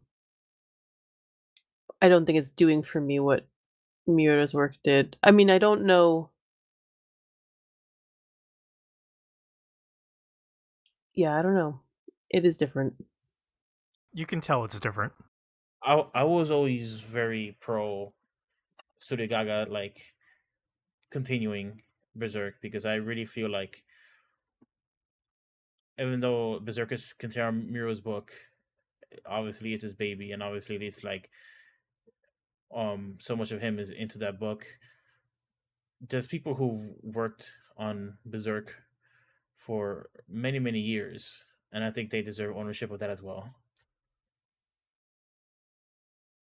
So I know we talked about this like back when this became news, but I'm glad they're doing it. Yeah, I would say so too. We still need to kind of read everything and see where it goes, but the biggest thing you can say that it is different. It's not bad, but it is different. Kind of like mourning, you know. It's like it's going to be different because he's gone now. But that doesn't have to be a bad thing. Yeah, it doesn't have to be the most terrible things that happen to you forever.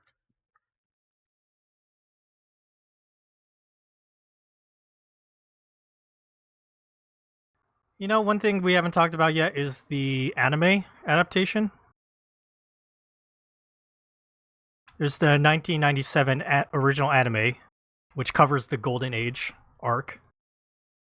I believe that's getting a Blu-ray release from Discotech Media. That was announced, right, Darfox? You remember reading that? Yeah. I think Don can confirm that in the chat for us. They've been collecting into 3 movies as well, Morgana. So instead of watching like all the anime, you could watch the movies.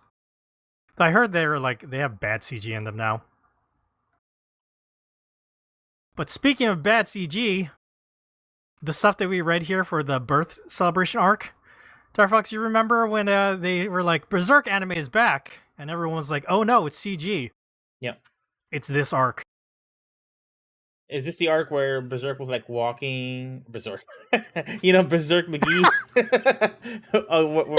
When Guts was walking, but like it was basically it was barely animated, so it looked like he was just shuffling from left to the right. That was Yes. that was a good meme. That was this. It covers a little after this as well, when he meets his other traveling companion, Shirik, the witch girl. It's a shame you didn't get to see that, Morgana. There's a witch girl character that becomes the main character. Nice. Young witch in training.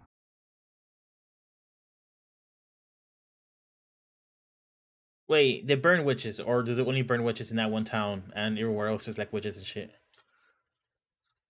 This is a witch whose master was the traveling companion of the Skull Knight. Damn, the fuck. Yep. And so, yeah. And this little witch has her own elf. A different elf. This little witch has her own elf? Yeah. Just like Puck. There's another elf. I don't know, I just like the way you say it. That should be a soundbite. Evalera? Something like that. Yeah, she's cute. I almost picked an arc where we would have met, like, them, but it wouldn't give any explanation who Ishidoro, Renee's, everybody else was, so. You almost picked an arc that wasn't like all Or- the women are, everything for women is terrible forever. I know. But Morgana, I needed the Musgus memes. That man No. has such hilarious cartoony faces.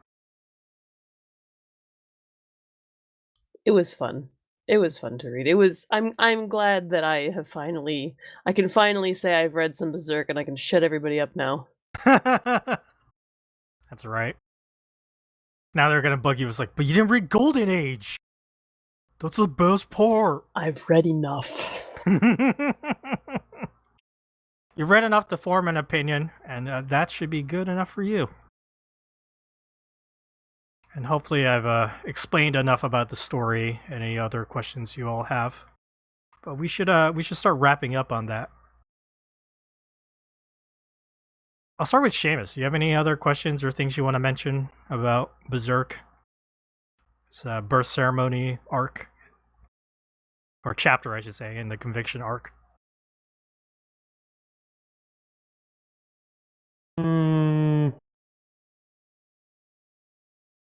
Just trying to take anything that's art-wise in particular. All the 2-page spreads of the tower coming down. Did you like how the tower transformed into a giant hand? A god Very hand. symbolic. Yep. Just like when the god hand appeared during the eclipse and birthed Griffith. Oh, do any of you have questions about the egg? The egg character? I think it's explained relatively well. Okay, good. Yeah, I'm kind of dodgy on some of the details, but like okay, it's like, you know. He was sad, and so he turned into a sad egg. And he made everybody else sad, and now all the sad is making everything bad for everyone. It's the Thomas the Train Engine episode.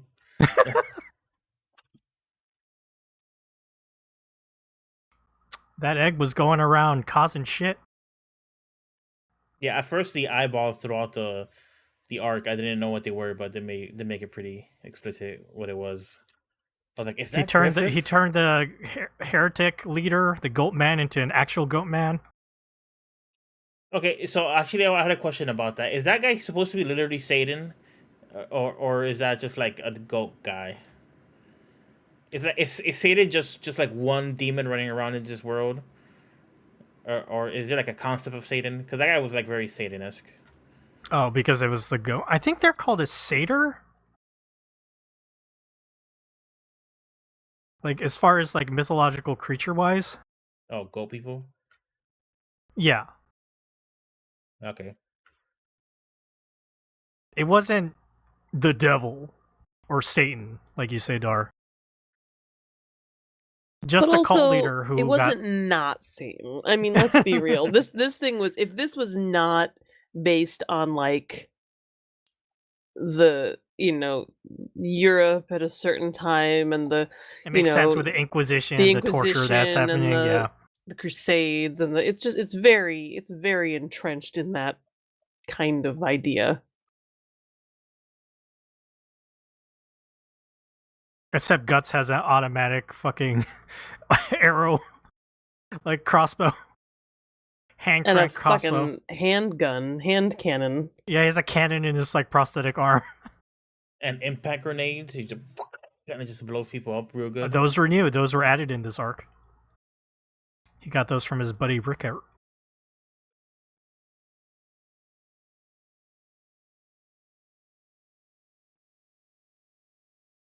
I kind of was wondering if Seamus would have dropped this because, like Seamus, you mentioned, story-wise, it's kind of like not doing anything that impressive.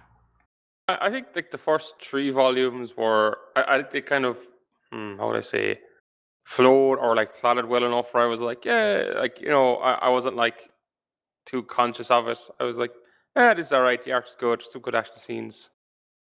So by the final 2 volumes, when it turned into more of a shonen action, you're like, whatever, I'll just ride this out. I think it was actually the second last volume was one where I was like, to be honest, I think it was more, it's because that's the one where like the dead thing spirit gives a big long exposition as to what it is, and I was just like, all right, you know, Q Ayashida probably cribbed this off you, but like she just needs a smaller time. Or I could think of like fantasy novels with this exact same idea that like wrote it way better. Mm-hmm.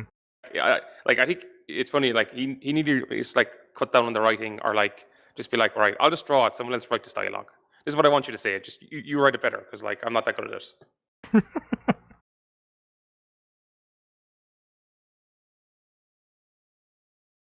All right, very nice. Dar, you have any other questions or things you want to mention before we wrap up? No.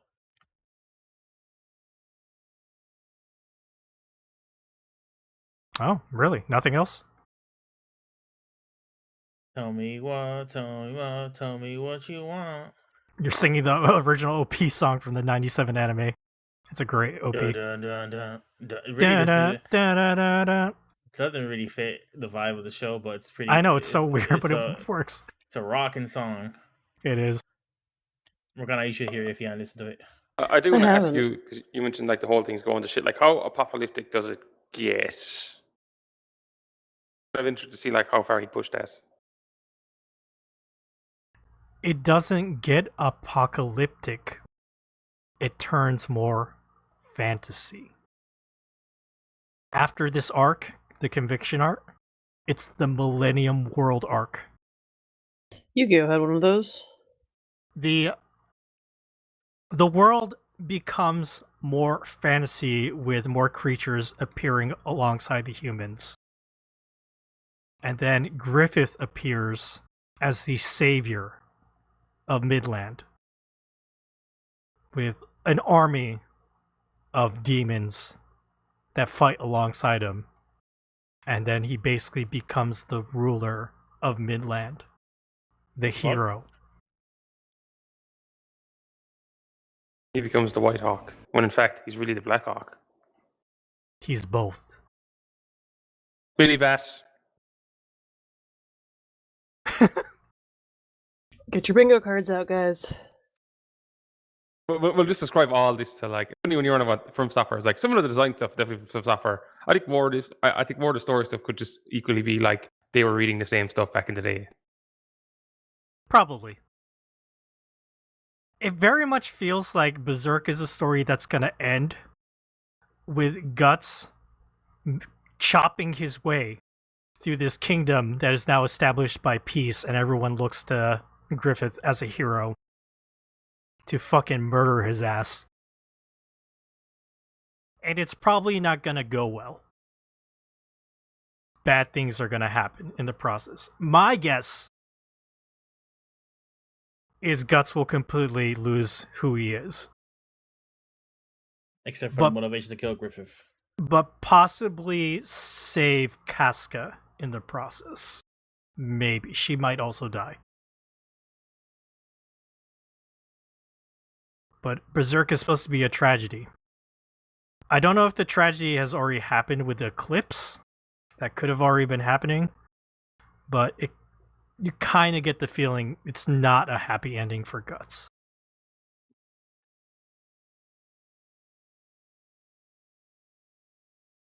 But yeah, Morgana, Do you have anything else you want to mention or final thoughts about Berserk now that you finally got to read it? No, I think I'm glad I read it. Check that one off the bucket list. Never again. I mean, yeah, probably. I mean, like, not. It's good, like it's not bad. It's not for me. And I think one day if somebody was like, "Hey, you want to read some more?" I'd be like, "Yeah, maybe." But there's so much to read, man. I'm not gonna sit here reading 40 volumes of Berserk. I would love to just look at his 2-page spreads. If you want to just get me a book of Kentaro His Miura's I 2-page think there's an art spreads, book. give me that. I'll do that. Cause yeah, like again, the story is whatever, but the art is just it's good stuff. The story is it's like a soap opera, which is good sometimes, but a sometimes food. Yes. But yeah. like the horrible vestige of like people melting and turning into a giant blob. Love that That's shit. an always food. Yeah, give me Hell that. Eat that right up with a spoon. The detail of that was very impressive because there was a scene. It's really easy to just draw that as like a skeleton, but there's a scene where you can see that like people's faces were half melted. They still had like muscle tissue and like veins along on their skull and stuff. I'm like, damn, man, you could have just drawn a skeleton and be done with it. But you drew people like actually melted. It was hardcore. Yep. And then he only drew in finer detail before he passed away, which is fucking crazy. Yeah, it's a real tragedy. I mean, I was Always been sad. already sad in having not read any of his work that he had died so young and with unfinished work. Of course, yeah, absolutely a tragedy. But I do hope that his studio continues and makes work that they're proud of and that they believe he would be proud of, because nobody would know better than them, right? Yep. Yep. Them and Koji Mori, his best friend. Is it funny, Darfox, that Koji Mori is the Suicide Island guy? A little bit. I want there to be just like a chapter of Guts like making Hunting a a bow. deer. Yeah, Making a bow, hunting a making a deer. bow out of random wood, and then him philosophizing, being like, "Man, back in the mainland, I used to have water, snacks, anything I wanted. But now, but now I gotta work for stuff, and it makes life more fulfilling. Maybe this is what I was missing." Oh, I didn't see Don wrote in chat. Fun fact, Satoshi Kon made an official anime music video for the 97 anime with the song Forces. Forces is a great song. Which if you Forces? haven't, look it up on YouTube, Darfox. Forces Berserk. You'll find it. I thought that was like the second OP or something because it was like so synonymous with Berserk. But it might be from one of the movies. I forget. I'm sure Don will correct me. But yeah, I guess Morgana has said she doesn't need to read any more Berserk. She's happy she read this though. Darfox, would you read more Berserk? Would you be interested in more Berserk now? Yeah, I'm pretty sure I've said it before, but I own like the first 3 or 4 volumes of the big collections. I bought them and it's like I'll read this one day, because they're like on sale, and I plan on keep buying them when they keep occasionally they have big sales and you can find them, like $20 cheaper or something like that, and I plan on buying them all and collecting them all because it's just good enough art and those collections look really nice. So yeah, I would definitely read more Berserk. It's just a matter of when. Nice. Oh, Don says that the Forces song plays during the next time on Berserk. For like the next episode preview. Jikai. Yeah, Jikai. Seamus, what do you think about Berserk? Would you read more or? I don't know. No, I feel like I'm more conscious. Like I'd like the artwork, or if someone hit like there's a particular run of volumes, maybe. But like 40 volumes of this kind of fantasy, I'm like I haven't read it. I haven't stopped reading this stuff like 10 plus years ago. At this stage, I've noticed I have to go back.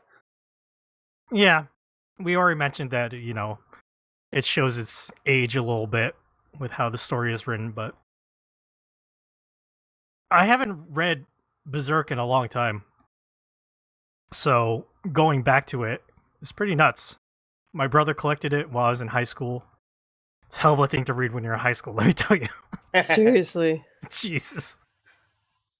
It earns that 18 plus rating. Oh yeah, totally. Especially like like you mentioned, Morgana, the heretic orgy. Drawn in incredible detail. Incredible detail. That orgy is kind of artistic because the whole like tripping balls, I'm fucking into this girl, and now we're like one and all that stuff. That's like really well realized on paper. Actually, Doctor, I wanted to ask you, what year did this volume come out in Japan?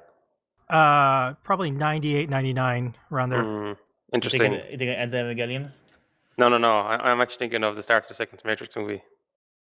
Oh. It's not like as explicit an orgy, but it intercuts between that and then when like, because I rewatched this movie like 2 or 3 weeks ago, and it's fair, this bit sticks out anyway for the movie, but there's like, they're in between that and like Neo and Trinity having sex, but like they kind of, when they're intercutting, they have like Neo and Trinity like surrounded by black, and they go like further and further in, we'll say, so there's like more and more blackness, and like the whole thing with Neo and when Nina and Joaquin are having sex. Joaquin kind of melts into it, and then it basically is like, this is the inside of Nina, and he's finishing inside her. Although I think there's something else. Did we read something else recently that had like some scene like that? Where it turns into something like that? Yeah, it's like two people are having sex and like they merge together, but maybe it's all in their heads. I don't know, or maybe it's something else I read. You might be right. Like Don just said in the chat, like the Wachowskis were definitely big anime nerds. And the reason we've been going for a while, so I got brain rot now. the reason I said that End of Evangelion is because there's that scene at the end after the human instrumentality happens where it's just Shinji and Rei, and they're like one body, sort of. Which is kind of similar to some of the art that was happening there. And then again, they did come out in '97, but I mean, whatever. It's the whole like one body thing and like becoming one isn't a new thing. It wasn't back then either. It was the Matrix was more just like the cross-code, like the way it was kind of the merge of both. I was like, wait, this is like a scene from the Matrix. Right after like Morpheus gives a big speech. Interesting. Not the Matrix, whatever the second one was called. Reloaded. Yeah. I'm a Matrix sequel apologist. I love all the Matrix sequels, and I mean all of them. So. Oh, dar. Dar, you should talk with Morgana's husband. No, even he was like, no. I'm going to say that second one is great. Maybe not quite as good as the first one, but like still a great movie. But the third? I love the third. Though they have mechs in the third. Yeah, that's the thing with the third one. The third one has like, it's probably like a fucking 15-minute like giant mech battle in the middle of it. Yeah. It's rough, like buddy. some just like real cool looking like panels. But like the movie itself is just kind of like, okay, we got it in the, well, I don't know. I think it kind of like the Wachowskis are kind of mawkish enough. Like you kind of see it in their other stuff. So kind of like ends where you're like, there was a lot of cool scenes, but the whole thing didn't really fit together. Morgana and I are going to take our drinks and slowly back away from this table. They put all their eggs in like the Jesus allegory basket. It went like very, very hard. The new one was fun though. Yeah, I like the new one too. I enjoyed it. I'm going to say that's probably my least favorite of all four. I mean, but it was fun. It's my least favorite because I'm a big action head and it didn't have the action. But I like everything that does with the characters in the world, actually. I liked it because Keanu Reeves has only gotten better looking as he's gotten older. I know. I feel like he looked like half baked in those early movies. Now he looks like he's a real boy now. All right. We're coming up on our hard stop, so we're gonna have to end the Matrix talk. Morgana, Don posted in our Discord. There is a art book in French that is more available than the Japanese one that is out of print. I might look into that. It's yeah, I mean, I mean what I said. His artwork is incredible. I have some other art books of authors or creators I don't necessarily read all their other work because I just love their art. Mm-hmm. Yeah, that's the Nihei one. I got you. I was looking at that the other day. I was like, oh yeah, I got that awesome art book. Yep. Well, there you go. We finally talked about Berserk. We talked about it for a long time. It was very smart that we actually did a super short first segment because this went on forever. And I hope the recording did not catch my robot voice, so we'll have to see what happened with that. But yeah, Don says yay, and I say yay too. I'm glad we got to talk about Berserk in 2024. Let's go ahead and end this episode. I want to thank Darfox, Morgana, and Seamus for reading Berserk and joining me in this discussion. Shoutouts to our chat people, Don and Tyler and Chris from Canada. Thanks for joining us. Remember, you can follow us on our live stream at our YouTube, youtube.com/MangaMacTV. Subscribe to that. If you enjoyed this podcast, you can subscribe to that by going over to Apple Podcasts, Google Podcasts, Spotify, wherever else you can find us. We haven't had a review in a while, so I'm still asking for a new review if someone wants to do that. If you want to support us financially, you can buy us a coffee. Head over to ko-fi.com/mangamac, and you can help fund episodes like this Berserk episode was funded by Philip. Thank you again, Philip. Remember to check out our website, mangamachinations.com. Our Tumblr is mangamachinations.tumblr.com. Come join our Discord server where you can come talk to us, ask us questions, play Mahjong with us every Monday. That is discord.me/mangamac. What else? Send us emails. Send emails over to mangamachinations@gmail.com. And you can follow us on social media at MangaMacTV. That's Manga MAC. Wait, no. That's wrong. That's our YouTube. Sorry. Our social media is at Manga Mac Podcast. That's Manga MAC Podcast. And that is for Twitter. It is for Blue Sky, Threads, Instagram, everything else. You can also follow my social media at Dakazoo. Follow Darfox at Darfox8. Follow Morgana at Morgana Relina. And follow Seamus at Seamus2389. Seamus is spelled without an H. Okay, my voice is shot. It's time to end the podcast. Thank you so much. See you next time. Bye-bye.